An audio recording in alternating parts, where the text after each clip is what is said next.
ధర్మ నిర్వహణలో మనకు అనేక సమస్యలు వస్తాయి. ఆ సమస్యలను ఎలా ఎదుర్కోవాలి? ధర్మం, అర్థం, కామం, మోక్షం అన్నాం ఖచ్చితంగా. ధర్మ నిర్వహణలో ఎప్పుడూ రకరకాల సమస్యలు వస్తూనే ఉంటాయి. ఆ సమస్యలను ఎలా ఎదుర్కోవాలి?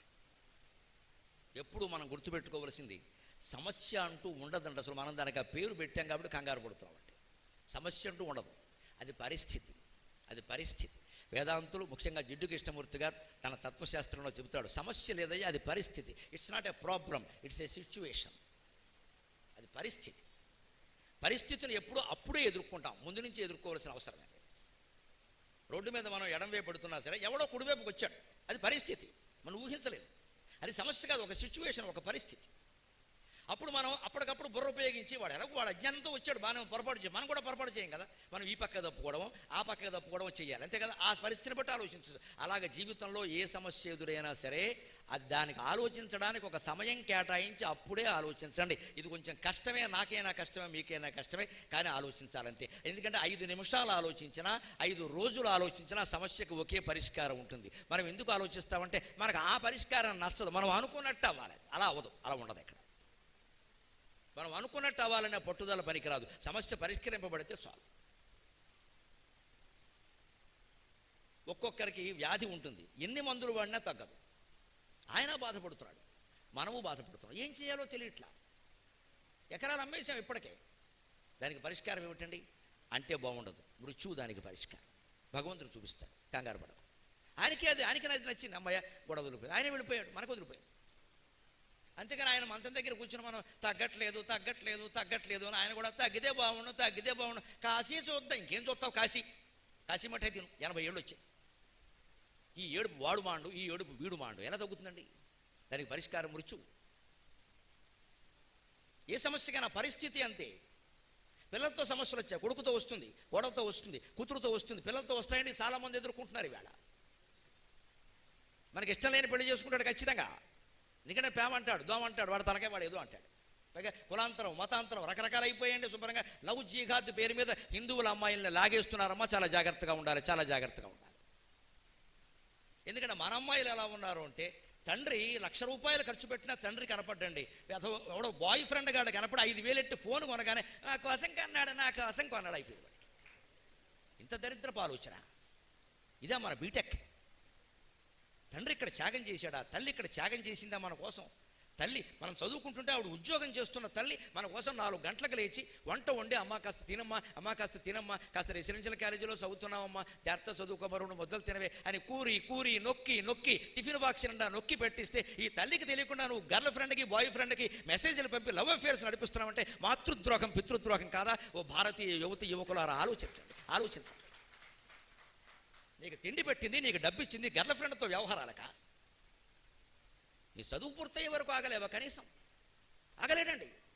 అన్నీ నడిపించేసి కొంపలు అంటుకుపోయాక నాన్నగారు నేను పెళ్లి చేసుకుంటా. పెళ్ళి అన్నీ చేసుకో, ఎవరు వద్దన్నారు? పెళ్లికి ముందే అన్నీ అయిపోయినాయి ఇక్కడ.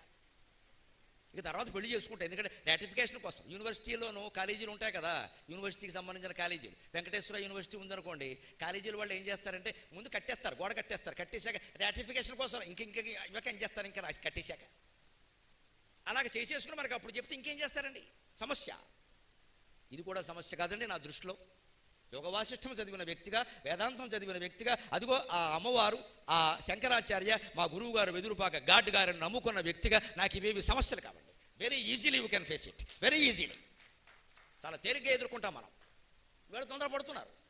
నిలబడచ్చు, కొన్ని నిలబడచ్చు. పెద్దవాళ్ళు చేసినవి కూడా నిలబడ్డాయి కదా, సొంత కులంలో కూడా నిలబడ్డాయి, అలాగే నిలబడతాయి. కానీ 90% విఫలం అవుతున్నాయి. అసలు ప్రేమ వివాహాలన్నీ విఫలం అవుతున్నాయి. ఆ పత్రికల్లో వచ్చిన వార్తలు, ప్రేమ వివాహాలు మొత్తం 90% విఫలం అవుతున్నాయి. ఏం మాట్లాడకుండా బంధువుల్లో పిల్లల్ని, పెద్దవాళ్ళు చెప్పిన వాళ్ళని చేసుకున్న వాళ్ళే బాగున్నారు సుఖంగా, వీళ్ళే బాగున్నారు సుఖంగా. అవన్నీ 90% విఫలం అవుతున్నాయి.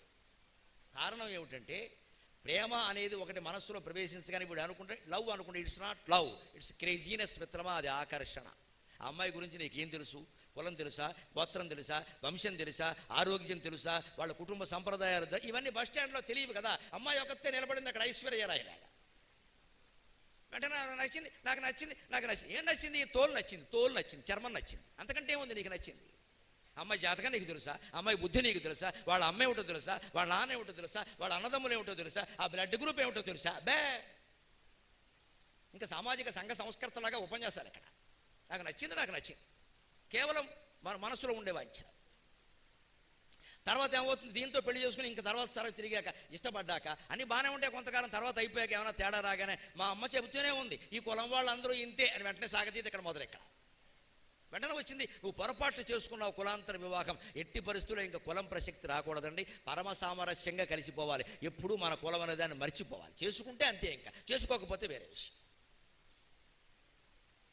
అందుకని ఆచార సంప్రదాయాల విషయంలో పాటించాలి మనం ఖచ్చితంగా. కుటుంబాచారాలు, కులాచారాలు అన్ని అందుకోసం దానం ఇమ్మన్నారు, జాగ్రత్త చేసుకోమని చెప్పారు. అలా మనం చేయగలిగితే జీవితం బాగుంటుంది. అందుకే సమస్య పిల్లలతో వివాహం విషయంలో ఎదురైనా, ఉద్యోగం విషయంలో ఎదురైనా, వ్యాపారం విషయంలో ఎదురైనా. ఒక్కో పెద్ద మనిషి ఉంటాడండి, అబ్బాయి తండ్రి నానా యాతన పడి పాలమ్మి, పెరుగమ్మి, పుల్లమ్మి, పిడకమ్మి 10 ఎకరాలు సంపాదిస్తాడండి. పాపం 2 ఎకరాలు వాళ్ళ నాన్నగారు ఇచ్చింది, ఈయన 10 ఎకరాలు చేసాడు. దాన్ని ఈ కొడుకు ఏం చేస్తారో తెలుసా? నేను వ్యాపారం చేస్తా, నేను షేర్ బిజినెస్ చేస్తా, నేను సినిమా తీస్తా అని మాట్లాడతాడు. ఎందుకంటే తండ్రి సంపాదించింది. ఖచ్చితంగా కొడుక్కి చెప్పాలి, నాయన నేను సంపాదించింది నువ్వు వ్యాపారంలో నాశనం చేయడానికి కాదు, నీకు నేను ఇవ్వను. బయటికి వెళ్ళి నువ్వు సంపాదించుకొని నీ డబ్బుతో నువ్వు వ్యాపారం చేసుకో శుభ్రంగా. అందుకే వాడు బయటకు వెళ్తే ఏమైపోతాడో, నా పరువు పోతుంది, పోన్లేని ఇద్దామని చెప్పి 1 లక్ష ఇచ్చి, 4 లక్షలు ఇచ్చి, 10 లక్షలు ఇచ్చి అమ్మేసి ఇవ్వడం మొదలు పెడితే చివరికి వాడికి ఇచ్చేది పోదాక మంద కూడా లాగెత్తడమో మొత్తం పాపరం చేసేస్తాడు. ఇంత పోగొట్టాక ఏమంటాడో తెలుసా? మొహమాటం లేకుండా మాట్లాడుతున్నా. డబ్బంతా పోగొట్టి ఏమంటాడో తెలుసా? మీ డబ్బు మంచిది కదా అందుకే పోయిందంటాడు. మీరు ఏడుస్తూ ఇచ్చారంటాడు, మీరు ఏడుస్తూ ఇచ్చారు నవ్వుతూ ఇవ్వలేదంటాడు. వాడు అసమర్థత అంగీకరించారండి. ఖచ్చితంగా చెప్పాలి, నేను ఇవ్వను, రోడ్డు మీద కూర్చోబెళ్ళి. ఇది సమస్యని పరిస్థితిగా భావించాలి. రోడ్డు మీద ప్రమాదం ఎదురవుతుంటే అప్పటికప్పుడు హ్యాండిల్ తిప్పేస్తాం కదా, ఎవడో వచ్చి గుద్దేస్తున్నాడండి, అలాగే ఉంటామా? తిప్పుతాం కదా, ఏదో ఒకటి చేస్తాం. కనీసం ఈ పక్కకి తిప్పితే ఒక కుక్క పిల్ల మీదకి వెళ్ళిపోవచ్చు మన బండి, కానీ తిప్పకపోతే మన ప్రాణం పోతుందండి. అందుకే ఏం చేస్తాం చెప్పండి? కుక్క పిల్లకి ఏం జరిగినా మంచిదే, నా ప్రాణం నిలబెట్టుకోవాలి కదా, నాకు తప్పదు కదా అని తిప్పేస్తాం. అదృష్టవశాత్తు కుక్క పిల్ల కూడా తప్పుకుంటే సరే, లేకపోతే బాబు క్షమించమని దండం పెట్టుకుంటాం. అంతేగాని ప్రాణం పోయినా సరే ఇలా నుంచుంటే మన ప్రాణం పోలేదా? ఆ పరిస్థితిని బట్టి ఇటు వెళ్ళాలా, అటు వెళ్ళాలా, కుక్క పిల్ల మీద పెట్టాలా వద్దా, పక్కన పెట్టాలా వద్దా, దూకేయాలా అనేది పరిస్థితిని బట్టి నిర్ణయించుకుంటున్నావు లేదా? ప్రతి సమస్యని సిచ్యువేషన్ పరిస్థితిగా భావించి ఆ నిర్ణయం గురించి తీసుకుంటే అయిపోతుంది. దానివల్ల ఫలితాలు ఎలాగైనా ఉండొచ్చు, ఇంకా బాధపడకూడదు. అందుకే నేను మనం అనుకున్నట్టుగా సమస్య పరిష్కారం కాదు, దాని పద్ధతిలో అది అవుతుంది. ఎలాగైనా మనం సిద్ధంగా ఉండాలి. వాడు చేసినా సరే, మనం చేయమన్నా సరే దానికి సిద్ధంగా ఉండాలి. అప్పుడు సమస్యను తేలికైన పరిష్కారం అవుతాయి. ఏది సమస్యగా అనిపించే పరిస్థితి లేదు అక్కడ. అప్పుడు జీవితంలో ఎలా ఉండాలో తెలిసే వేదాంతం అంటే అటువంటి నిర్ణయాలు చేయాలి. సమస్యలను పరిష్కరించాలంటే యోగ వాసిష్ఠంలో చెబుతారు గొప్ప ఉపాయం. యదాయాతి తదాయాతు, యత్ ప్రయాతి ప్రయాతు తతు, యదాయాతి తదాయాతు, యత్ ప్రయాతి ప్రయాతు తతు, సుఖేషు మమ నాపేక్ష నోపేక్ష దుఃఖ భూమిషు. యదాయాతి తదాయాతు, ఏది వస్తుందో అది రాని. యత్ ప్రయాతి ప్రయాతు తతు, పోయేది ఏదో పోని, వచ్చేది ఏదో రాని. సుఖేషు మమన అపేక్ష, నాకు సుఖాల మీద ప్రత్యేకమైన కోరికేది లేదు. అంతేకాదు నోపేక్ష దుఃఖ భూమిషు, దుఃఖం వస్తుందనే భయం కూడా నాకు లేదు. వచ్చేది రాని, పోయేది పోని, అన్నిటికీ నేను సిద్ధంగా ఉన్నా. సుఖం దుఃఖం రెండింటికి కూడా. ఈ దృక్పథానికి మనిషి వస్తే ప్రతి సమస్య తేలిగ్గానే పరిష్కారం. ప్రతి సమస్య ధర్మ నిర్వహణలో ఎక్కడ, ఉద్యోగ జీవితంలో ఎక్కడైనా సరే, మనం ఒక ఉద్యోగం చేస్తూ ఉన్నాం. మనం అక్కడ ఏదో పై ఆఫీసర్ ఒత్తిడి చేశాడు, ఎవరో నువ్వు ఈ పని చేయి అన్నాడు. ఆ పని మనం చేస్తే జైల్లో కడతాం. ఒకసారి ఇబ్బందులు అలా ఉంటాయి, సంతకం ఏం చేయాలి? అప్పుడు ఆలోచించాలి, ఇంత జైల్లోకి వెళ్ళే పని చేయాలా, ఈ ఉద్యోగం వదిలేస్తే ఇంకోటి చేసుకోలేమా? అసలు ఆఫీసర్ గట్టిగా నేను చేయనండి, మీరు చెబుతున్నారండి చాలా ప్రమాదం అండి అని చెబితే మానేస్తాడేమో, ఇంకోటి చేయించుకుంటాడేమో, లేకపోతే నా సీటు మార్చేయండి సార్, నేను అక్కడికి పోతాను, మీ ఇష్టం వచ్చిన వాడిని చేయించుకోండి అంటే సరిపోతుందేమో. చెప్పాలి, అంతేగాని చెప్పాక తప్పుతుందా బాగుండదు, ఆయన ఏమనుకుంటాడో అని మనం సంతకం చేస్తే ఆయన తప్పించుకుంటాడో మనం జైల్లో ఉంటాం. కొన్ని రకాల ప్రభుత్వాలు ఉన్నప్పుడు రకరకాల అవినీతికి పాల్పడుతూ సంతకాలు పెడితే ఐఏఎస్ అధికారులు జైల్లో ఉన్నారమ్మా, నాయకులు బాగానే ఉన్నారు. ఐఏఎస్ ఐపీఎస్ వాళ్ళు బలైపోయారండి, జైల్లో ఉన్నారమ్మా. ఆడవాళ్ళమ్మా ఏడిచారు. ఎంత ఏడిచారో తెలుసా? ఎందుకని? సంతకం పెట్టమంటే పెట్టామండి, పెద్ద ఆయన పెట్టమంటే పెట్టకుండా ఎలా ఉంటామండి, పెట్టామండి. కాపాడడానికి ఆయన లేడు, మరి వేళ ఏం చేద్దాం? ఆ నిర్ణయం పరిస్థితి, ఇట్స్ ఏ సిచ్యువేషన్. దాన్ని బట్టి కనుక మనం నిర్ణయం తీసుకోగలిగితే సుఖంగానే ఉంటామండి, ఇబ్బంది ఏముంది అక్కడ? అలాగా ఎప్పుడు మనం ధర్మం విషయంలో ప్రవర్తించాలి ఖచ్చితంగా. అలా ఉండాలంటే ఇంకొక వేదాంతం నేర్చుకోవాలండి. నృత్యం వాడు తరంగములను శరణిధిన్ నృత్యానకున్ సాక్షిగా సత్యానంతమగాబ్ధి నిర్మలముగా సాగన్వలెన్ గాని తాను అత్యాసక్తిని చూప లేచిపడు ఆయాసంబులుందప్పునే సత్యజ్వాలను ధూమబంధనములాచ్ఛాదించే ఛేదించుమి. సాగరఘోష కావ్యంలోనే రాసిన పద్యం ఇది. సాగరఘోష కావ్యాలు, అలాగే వైకుంఠపాళి అనే ఆధ్యాత్మిక వ్యాసాల సంపుటి, అలాగే మా అమ్మగారి మీద రాసిన పద్యాలు కొంతమంది కావాలని అడిగారు. కార్యకర్తలు ఇవాళ రేపు కూడా అక్కడ ఏర్పాటు చేస్తారు, కావలసిన వాళ్ళు తీసుకోవచ్చు. ముఖ్యంగా ఈ సాగరఘోష కావ్యం తాత్పర్యాలతో సహా వ్యాఖ్యానంతో సహా ఉంది. అందులోది ఈ పద్యం. జీవితం ఒక మహాసాగరం, అందులో తరంగాలు డ్యాన్స్ ఆడినట్టే సుఖ దుఃఖాలు డ్యాన్స్ ఆడుతూ ఉంటాయి. నృత్యం వాడు తరంగములు శరణిధిం. సుఖాలు దుఃఖాలు, అనుకూలత ప్రతికూలత, లాభం నష్టం, అవమానం సన్మానం, జయం అపజయం అన్ని తరంగాలు లాంటివి. సముద్రంలో ఒక రకమైన తరంగాలు ఉండవు కదా. తరంగాలు ఇలా వస్తూ ఉంటాయి, పడుతూ ఉంటాయి. లేచిన ప్రతి తరంగం పడిపోతుంది, మళ్ళీ పడింది కూడా లేస్తుంది, కానీ అదే లేవదు, కొంత నీరు వేరే వస్తుంది. లేచిన తరంగం పడుతుందండి, అదే తరంగం పడుతుందండి, కానీ పడిన తరంగం మళ్ళీ లేచినప్పుడు ఆ తరంగం కాదండి, కొత్తది వచ్చిందండి, ఏదో కలిసిందండి. జీవితంలో సుఖ దుఃఖాలన్నీ అంతే. అప్పుడు ఏం చేయాలి? మన మనస్సు ఎలా ఉండాలంటే నృత్యం వాడు తరంగములు శరణిధిన్ నృత్యానకును సాక్షిగా సత్య అనంత మహాబ్ధి నిర్మలముగా సాగన్వరిన. ఆ నృత్యానికి సాక్షిగా మన ఆత్మ సముద్రంలా ఉండాలి, అందులో లీనం కాకూడదు. జరగని ఏదొస్తుందో రాని, వచ్చేదేదో రాని, పోయేదేదో పోని, మంచిదే కానీ అంతా మన మంచికే. అంతేకాని ఏడుస్తూ కూర్చోకూడదు ఇక్కడ. అవి తరంగాలు, సుఖాలు దుఃఖాలు, లాభాలు నష్టాలు, అవమానాలు సన్మానాలు, తరంగాలు లాంటివి. తరంగాలు లేకుండా సముద్రం ఉండదు. కానీ తరంగాలు అన్నాక పైకి ఉంటాయి, కిందికి ఉంటాయి, రకరకాలుగా ఉంటాయి. జీవితంలో కూడా సుఖ దుఃఖాలు లాభ నష్టాలు రకరకాలుగా ఉంటాయి, జయాపజయాలు అన్నింటినీ తేలిగ్గా తీసుకుని మనం సాక్షీభూతమైన సముద్రంలా ఉండాలి తప్ప తాను అత్యాసక్తిని చూప లేచిపడున ఆయాసంబులుం తప్పునే అన్నారు. మనం ఆసక్తి చూపించి సముద్రంలా ఉండకుండా తరంగం కింద మారిపోతే లేస్తూ ఉంటుంది పడుతూ ఉంటుంది, లేస్తూ ఉంటుంది పడుతూ ఉంటుంది. మనకు ఏదైనా మేలు జరిగింది అనగానే వేళండి నిజంగా లేచిన వేళ మంచిదండి, ఎంత మేలు జరిగిందంటే అని అందరికీ ఫోన్లు చేసి చెప్తాడు. మన్నాడు మొత్తం 10 లక్షలు నష్టం వచ్చింది అనుకోండి, ముసిగెట్టి పడుకుంటాడు, బీపీ వస్తుంది, ఆసుపత్రిలో ఇంకో 10 లక్షలు ఇస్తాడు. నష్టం 10 లక్షలు, ఆసుపత్రికి 5 లక్షలు, ఎంత అయింది? 15 లక్షలు అయింది. ఆ నష్టాన్ని తేలిగ్గా తీసుకోగలిగితే పోయిన 10 లక్షలు పోయినా 5 లక్షలు మిగులుతాయి ఆసుపత్రి ఖర్చు. నష్టాన్ని తేలిగ్గా తీసుకోవాలి. ఇదేంటి ఇలా జరిగింది అంటే వెంటనే పక్కన మీరు అసలు ఈ కంపెనీ పెట్టినప్పుడు అండి శనివారం పొద్దున్న దుర్ముహూర్తంలో పెట్టారండి అంటాడు. మొత్తం వచ్చేసాడు అక్కడ, మొత్తం దోపిడీ. ఈసారి చెప్పినప్పుడు నేను చెప్పండి, నేను పెడతా ముహూర్తం, అప్పుడు పెట్టినట్టు ఆ ముహూర్తానికి ఆయన 1 లక్ష పుచ్చుకుంటాడు. ముందు ఇది అయిపోయింది మన మాట రావు. వెంటనే మన మనసులో బలహీనత ప్రవేశించగానే జాతకాలు వస్తాయి, ముహూర్తాలు వస్తాయి, అంకెలు మార్చుకోమంటారు, అక్షరాలు మార్చుకోమంటారు, ఇల్లు మార్చుకోమంటారు. బుద్ధి మార్చుకోమని ఒక్కడు చెప్పడండి ఖచ్చితంగా. ఎందుకంటే బుద్ధి మార్చుకుంటే వాడికి డబ్బులు ఇయ్యంగా మనమే మార్చుకోవాలి. క్రితం పెద్ద చలోక్తిది, పేపర్లో ప్రకటన ఇచ్చాట.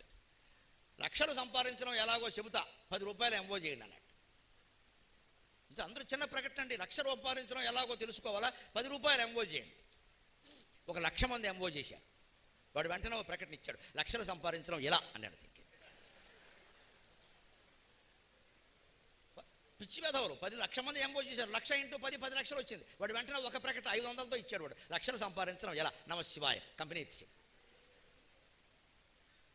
ఇంత తేలికే సంపాదించేది ఈ దేశంలో జనం మోసపోతారు. అసలు వాడు ఎలా చెబుతాడు మనకి 10 రూపాయలకి 1,00,000 సంపాదించేది నిజమైతే వాడి దగ్గర ఉన్న 10 రూపాయలతో వాడు సంపాదించుకోవచ్చు కదా. మళ్ళీ 10 రూపాయలు ఎందుకు పంపమంటాడు? 10కే లక్షట, 10కే లక్ష. నేను కట్టాను పిన్ని, నువ్వు కట్టావా? పిన్ని బాబాయ్ ఇద్దరు నాశనం అయిపోయారు. లేకపోతే మొత్తం టీవీల్లో వచ్చే రకరకాల లక్కీ కార్యక్రమాలన్నీ ఎలా నడుస్తున్నాయండి? మన అజ్ఞానం వల్ల నడుస్తున్నాయి. వాడేవాడండి మనకు బహుమతులు ఇవ్వడానికి? మనం ఎందుకు కట్టాలి? కష్టపడి సంపాదించుకోలేవా? ఈ ప్రవృత్తిలోనే మార్పు రావాలి. అప్పుడు ఖచ్చితంగా మనం విజయం సాధిస్తామండి. అంటే ఎలా ఉండాలి? అత్యాసక్తిని చూపించద్దు. లాభం రాని నష్టం రాని, అవమానం జరగని సన్మానం జరగని, ఒకలా తీసుకో. రోజుకు ఒకలా ఉంటుందా? నిన్న ఒకలా ఉంటుంది, మొన్న ఒకలా ఉంటుంది. ధర్మం అర్థం కామం మోక్షం 4 పురుషార్థాలు ఉన్నాయి. ధర్మంగా ఉండాలి. జీవితంలో మన ధర్మం ఏదో మనం చేయాలి. ఆ ధర్మంగానే అర్థాన్ని సంపాదించాలి, అధర్మంగా సంపాదించకూడదు. అందుకే లక్ష్మీదేవి కదండి. డబ్బు అంటే అర్థం అంటే లక్ష్మీదేవి కదా. లక్ష్మీదేవి ఎక్కడ పుట్టిందండి? లక్ష్మీం క్షీరసముద్రరాజతనయాం శ్రీరంగధామేశ్వరీం. క్షీర సముద్రంలో పుట్టింది. పాల సముద్రంలో లక్ష్మీదేవి ఎలా పుడుతుందండి? ఎందుకు పుట్టిందండి? లక్ష్మీదేవి పాల సముద్రంలో పుట్టింది అంటే అర్థం పాలు తెల్లగా ఉంటాయి, స్వచ్ఛంగా ఉంటాయి, ఆర్ద్రంగా ఉంటాయి, పాలల్లో కలుషిత ఉండదు. ఎవరైనా మంచి మనిషి కనపడితే ఆయన మనసు పాలు అలాంటిదమ్మా అంటారు వెంటనే. లక్ష్మీదేవి పాల సముద్రంలో పుట్టింది అంటే మనం సంపాదించే ప్రతి రూపాయి పాల సముద్రంలో పుట్టాలి, పాపాల సముద్రంలో పుట్టకూడదు. అది రహస్యం. మనం ఏమనుకుంటాం, నేను జ్ఞానం చెప్పానుగా, అజ్ఞానం కూడా నేనే చెబుతా, రెండో పక్క కూడా చెప్పాలిగా. లక్ష్మీదేవి పాల సముద్రంలో పుట్టిందిటే గురువుగారు చెప్పారు, పద ఓ బిందెడు పాలెట్టుకెళ్ళి గుళ్ళో పోసేద్దాం. గుడంతా పాడైపోయింది, చీమలట్టే. ఇక వీడు ఒక బిందె పోస్తే వీడు పక్కింటి వాడు 2 బిందెలు పోస్తాడు. ఎందుకంటే వాడికి కోటి కావాలి, వాడికి 2 కోట్లు కావాలి. ఎన్ని బిందెలు పోస్తే అన్ని కోట్లు వస్తాయా? బిందెలు బట్టి కోట్ల. మన పాలకి, మన పెరుగుకి, మన నెయ్యికి మన దేవతలు కోరికలు తీరుస్తారండి అజ్ఞానంగానే. దేవుడు అంత లోకు కడతారా? చిన్నపిల్లాడు కూడా మిఠాయి ఉండిస్తే రమ్మంటే రమ్మన్నట్టు దేవుడు కూడా పాలు పోయగానే వచ్చా ఏం చేయమంటా అంటాడా? అంత అజ్ఞాన దేవుడు. ఆయన మనం ఆరాధించేది. లక్ష్మీదేవి బాలసముద్రంలో పుట్టింది అంటే మన సంపాదన స్వచ్ఛంగా ఉందా, పనులన్నీ కడుతున్నావా, నిక్కచ్చిగానే ఉన్నావా అని ఆలోచించాలి. కానీ లక్ష్మీదేవికి పాలంటే ఇష్టం, నువ్వు పాలు పోసే. శ్రీకృష్ణుడికి వెన్న అంటే ఇష్టం, 10 కేజీలు వెన్న నైవేద్యం పెట్టి, వెన్నలోనేమో కల్తీ కలిపి, నెయ్యిలో కల్తీ కలిపి. ఆ వ్యాపారం మానకు, వెన్న మాత్రం పెట్టే. కల్తీ నెయ్యే నైవేద్యం పెట్టే. వెన్నలో కల్తీ మాండు, నెయ్యిలో కల్తీ మాండు, పాలలో నీళ్లు మాండు, వ్యాపారంలో దోషం ఏది మానడు. కానీ దేవుడికి నైవేద్యాలు పెట్టేస్తాడు. నేను రోజు దేవుడు పూజ చేసుకుంటే కానీ బయటికి రానండి, అంతకుముందే నీళ్లు కలిపేశాడు. ఆ పూజకు ముందే నీళ్లు కలిపాడు, పూజ కూడా నీళ్ళే అయింది. ఈ ప్రవృత్తిలో మార్పు రావాలండి నిత్య జీవితంలో వేదాంతం అంటేది. సామాజిక పరివర్తన అనేటువంటి ఇంజన్కి గొప్ప ఇంధనం వేదాంతం అని వివేకానందుడు చెప్పాడండి. ఖచ్చితంగా సమాజంలో ఏ గొప్ప మార్పులు రావాలన్నా మనం ఆధ్యాత్మికతని, వేదాంతాన్ని వినియోగించుకోవాలి. అందుకే ధర్మంగా ఉండు, ధర్మంతోనే అర్థం సంపాదించు. ధర్మంగా సంపాదించిన అర్థంతోనే కామం, కోరికలు తీర్చుకో. అన్ని కోరికలు, ఏ కోరికలైనా డబ్బుతో కోరికలు తీరుతాయి. కానీ డబ్బు ధర్మంగానే సంపాదించావా లేదా, అది ఉండాలి. అంతేకాదు ఆ కోరికల్లో మునిగిపోకుండా మోక్షం కోసం ప్రయత్నం చేయాలి. ఇక్కడ కోరికలు ఎప్పటికీ తెమలవు. ఓ కోరిక పుడితే ఇంకో కోరిక పుడుతుంది. ఇందాక చెప్పుకున్నాం కదా, పిల్లలు లేనప్పుడు పిల్లలు లేరనే కోరిక. అక్కడి నుంచి పెరిగి పెరిగి పెరిగి పెరిగి ఎంతవరకు వెళ్ళింది? కోడలు నీళ్ళు వేసుకోవడం వరకు వెళ్ళింది వ్యవహారం. దీనికి అంత ఉండదు. ఇది అంచేత దాని నుంచి బయటపడాలంటే మోక్షం. ఎన్ని కోరికలు అయితే సరిపోతాయి, ఎక్కడ దీనికి విముక్తి ఎక్కడా అని మనిషి ఆలోచన చేస్తే అసలు ఇంత సమాజం ఉంది కదా, ఇంతమంది కోరికలు ఉన్నాయి కదా, ఇంతమంది కోరికలు ఎవరైనా తీర్చగలరా? గాంధీ మహాత్ముడు చెబుతాడు తన జీవిత చరిత్రలో, మొత్తం భూమండలం అంతా కలిపితే మనిషి అవసరాలు ఎన్నైనా తీరతాయి, మనిషి ఆశలు తీరవు అంటాడు ఆయన. మహాత్మా గాంధీ తన జీవిత చరిత్రలో చెబుతాడండి ఈ మాట. భూమండలం మొత్తంలో మనుషులకు అవసరాలన్నీ తీరతాయి, ఆశలు తీరవు. మనకి ఇవాళ అవసరాలు కాదండి, ఆశలు ఉన్నాయి మనకి. పిల్లలు చదువుకుంటే సరిపోదు, క్లాస్ ఫస్ట్ రావాలి. క్లాస్ ఫస్ట్ ఎందుకంటే చదువుకుంటే చాలు కదా? లేదు, మనం గొప్ప చెప్పుకోవాలి కదా. 10 మందిలో పేరెంటానికి వెళ్ళి మా అబ్బాయి ఫస్ట్ అనుకోవాలి. పత్రికలు వాళ్ళు వచ్చి ఫోటో తీయాలి. అప్పుడు ఎంసెట్లో రాష్ట్ర స్థాయి ర్యాంకు సాధించిన విద్యార్థి తల్లి నోట్లో స్వీట్ పెడుతున్న దృశ్యం, అదే చివరి ముద్దమ్మ, మళ్ళీ అన్నం పెట్టాడు వాడు. ఆ స్వీటే నీకు గతి, మళ్ళీ అన్నం ఉండదు. ఇంకా వాడు అమెరికా పోయాడు.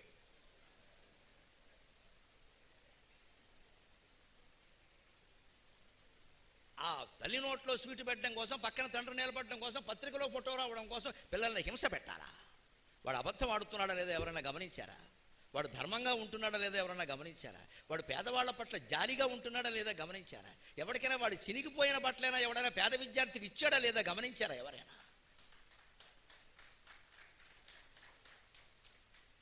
ఇంట్లో పిల్లలకి ముందు నేర్పవలసిన మాటమ్మా, నేను చేసి మీకు చెబుతున్నా. నేను నా పిల్లలు చేయించి మీకు చెబుతున్నాను. కొత్త బట్ట కొన్నామంటే పాత బట్ట దానం ఇచ్చేయాలండి, ఇంట్లో ఉండకూడదండి.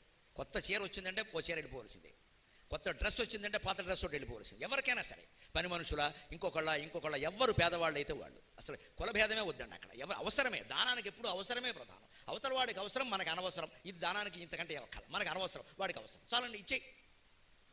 పిల్లలకి అది నేర్పాలి చిన్నతనం నుంచి. నీకు సంక్రాంతి కొత్త బట్టలు కొంటానమ్మా, కానీ ఎన్ని జతలు కొనుక్కున్నావో అన్ని జతలు దానం ఇచ్చేయాలి.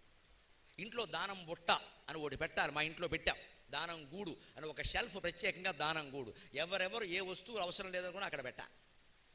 మళ్ళీ దాని మీద అందరికీ అధికారం కూడా, ఎవరికైనా ఎప్పుడైనా ఇచ్చేయచ్చు, అడగడానికి వెళ్ళలేదు. అక్కడ పెట్టామంటే అంతే. అప్పుడు ఖచ్చితంగా మనకు బీరువాలు పెరగవండి. బట్టలు పెరగనప్పుడు బీరువాలు ఎందుకు పెరుగుతాయి? ఇవాళ బట్టలు పెరుగుతున్నాయి, 4 బీరువాలు నిండా చీరలు ఉంటాయి. ఇంకా సరిపోక ఆ మొన్న ఫంక్షన్కి వచ్చినప్పుడు ఆవిడ కట్టుకొచ్చింది చీర ఎంత బాగుందో అంటే, ఆ చీర ఈ 4 బీరువాల్లో లేదా తల్లి? ఆవిడ కట్టుకొచ్చిన చీర 4 బీరువాల్లో లేదా? అది కొత్తదా? మళ్ళీ అది కావాలా? పోనీ అది రాగానే ఇందులోంచి ఏమైనా తీస్తా? అలా ఉండని మిమ్మల్ని ఏమీ చేయని దానికి ఎందుకు చీరలో పనిలేక తర్వాత కప్పుకుంటారా? పైవాడు ఎవడో కప్పేస్తాడు. అంతే, తర్వాత మనిషి పోయాక పైన కప్పేస్తారు. ఇంకా అంతవరకు అలా అట్టి పెడతాం. కానీ ఎవరికి ఇవ్వమంటే మనం, ఒకవేళ ఎవరికైనా చీర ఇచ్చామంటే, బోళ్ళు చీరలు ఇచ్చాము, పని మనిషికి ఏం చేసింది అంటే నువ్వు ఆశించిస్తావా? దానికి ఇచ్చిన చీరకు లెక్క కావాలా? అయితే నీ మొగుడు నీకు కొన్న చీరలకి ఎన్ని లెక్కలు కావాలి? నీకు ఇన్ని చీరలు కొన్నాను మొగుడు అంటే ఎందుకు కొన్నావు, ఎవరి కోసం అంటావు కదా. పని మనిషి కూడా అంతే ఉంటుంది. మరి మనకు కొన్న చీరలకు లెక్క కావాలి, దానికి కావాలి కదా. అసలు ఇచ్చిన దాని నుంచి మళ్ళీ ఆశించడం ఏంటి? ఇన్ని చీరలు పెట్టాం, ఇన్ని బస్సలు పెట్టాం, ఇంత అడ్వాన్స్ ఇచ్చాం, అయినా కానీ కృతజ్ఞత లేదు. ఆ గొడవ ఎందుకంటే ఇచ్చేసాం అంతే, మర్చిపోయాం. అక్కడ ఇచ్చే వదిలేయి దాని నుంచి మళ్ళీ ఆశిస్తున్నామంటే వ్యాపారం అయింది. అది దానం చేసిన దాని నుంచి ఆశిస్తున్నామంటే వ్యాపారం అయింది. దానం ఎలా అయింది? లావాదేవీ. దేవి కనపడదు. ఇప్పుడు కావాల్సిన దేవి భాగవతం, లావాదేవి భాగవతం కాదు. మనం చేసే లావాదేవీలు. నీకు ఇచ్చా నాకేమిస్తావు, దీన్నే రాజకీయాల్లో క్విట్ ప్రోకో అంటారు. మీకు ఇది మాకు అది. దేవుడి దగ్గర కూడా ఇదే వ్యాపారం. నీకు అభిషేకం చేస్తా, నాకు ఏదో ఇది. అభిషేకానికి లంచమా? ఆ కోరిక ఎందుకు మానుకోలేకపోతున్నాము? ఇది వేదాంతం. అందుకని మోక్షం కోసం ప్రయత్నం చేస్తే ఈ కోరికలు తగ్గిపోతాయి. ఎందుకంటే కోరికలు ఎప్పటికప్పుడు పెరుగుతూనే ఉంటాయి. వాటిని మార్చుకోవాలంటే మనమే తగ్గించుకోవాలి. మన బట్టలు తగ్గించుకోవాలి, మన కోరికలు తగ్గించుకోవాలి, మన ఆస్తులు తగ్గించుకోవాలి. ప్రతి నోముకి, ప్రతి వ్రతానికి దానాలు పెట్టారు. గమనించండి ఎందుకు పెట్టారు. దానాలు ఎవరికి ఇమ్మని చెప్పారమ్మా? నేను మొహమాటం లేకుండా మాట్లాడతా. బ్రాహ్మణులకి ఇమ్మని చెప్పారు, పేదవాళ్ళకి ఇమ్మని చెప్పారు. ఈ ఇద్దరిని ఎందుకు చెప్పారండి? పూర్వకాలం మీరు గ్రంథాలు చూసుకుని సత్యనారాయణ వ్రతం సహా బ్రాహ్మణులకి ఇమ్మని చెప్పారు, బ్రాహ్మణులకి ఇమ్మన్నారు, పేదవాళ్ళకి ఇమ్మన్నారు. ఎందుకు తెలుసా? బ్రాహ్మణులు పేదవాళ్ళని కాదు అక్కడ సమస్య.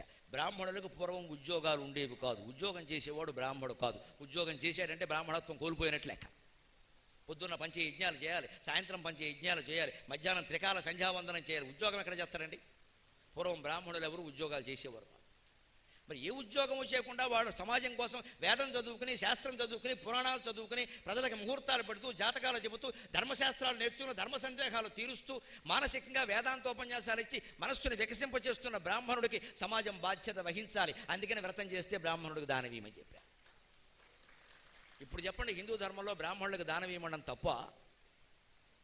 కానీ ఇవాళ బ్రాహ్మణులు అలా లేరు. కాబట్టి ఇవాళ ఇవ్వక్కల అనుమానం ఎలా. ఇవాళ బ్రాహ్మణులు కాదు, నాకేం మొహమాటం లేదు. ఇవాళ బ్రాహ్మణ సంఘాలు ఉన్నాయి కానీ బ్రాహ్మణులు లేరు.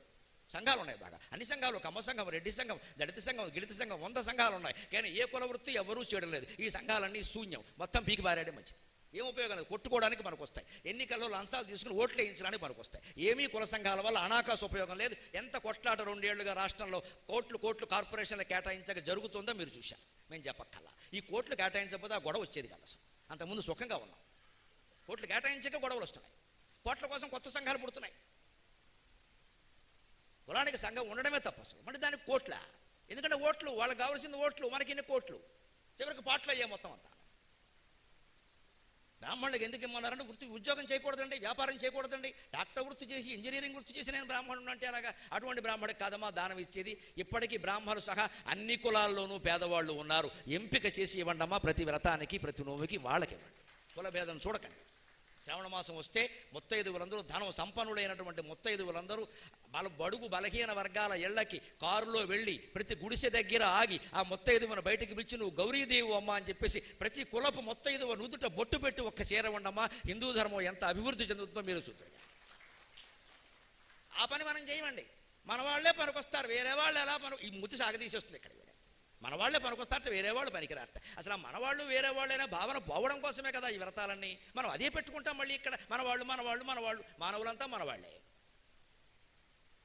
సంపన్నులు లేని వాళ్ళు ఒకటే లెక్క. శ్రావణ మాసం నోవు నోచాం, ముత్తైదువులు దాని మరి 100 చీరలు దానం వేయగలిగినటువంటి స్త్రీలు ఇందులో ఉంటే ఒక కారులో పెట్టుకోండమ్మా. మీ హోదా తగ్గించద్దు, మీరు లక్ష్మీదేవి, భగవంతుడు మీకు సంపద ఇచ్చాడు. హాయిగా వెళ్ళండి, దళిత వాడలకి వెళ్ళండి, బడుగు బలహీన వర్గాలు ఉండే చోటకి వెళ్ళండి, అందరినీ ఇళ్లలోంచి బయటికి పిలవండి, నుదుట కుంకుమ బొట్టు పెట్టండి, నువ్వు గౌరీదేవి అమ్మ అని చెప్పండి. పెద్దావిడైతే మా అమ్మమ్మ అనండి, చిన్నపిల్ల అయితే మా అమ్మాయి అనండి. ఆ చీర ఆవిడ చేతుల్లో పెట్టండి. మత సామరస్యం ఎంత బాగుంటుందో చూడండి, ధర్మం ఎంత వృద్ధి చెందుతుందో చూడండి.